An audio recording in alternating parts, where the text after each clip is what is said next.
بسم اللہ الرحمن الرحیم۔ کس صورت میں رشوت دینا جائز ہے؟ اسلام میں رشوت لینا اور رشوت دینا دونوں ناجائز و گناہ ہے، لیکن کچھ ایسی صورتیں ہیں جن میں رشوت دینا جائز ہے، رشوت دینے کی اجازت ہے۔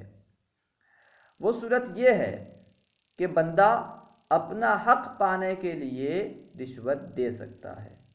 اگر بندے کو رشوت کے بغیر اپنا حق نہ ملتا ہو تو اپنا حق حاصل کرنے کے لیے رشوت دینے کی اجازت ہے۔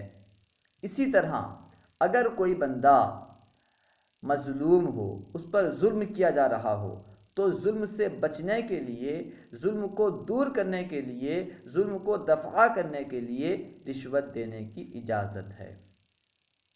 اللہ و رسولہ اعلم۔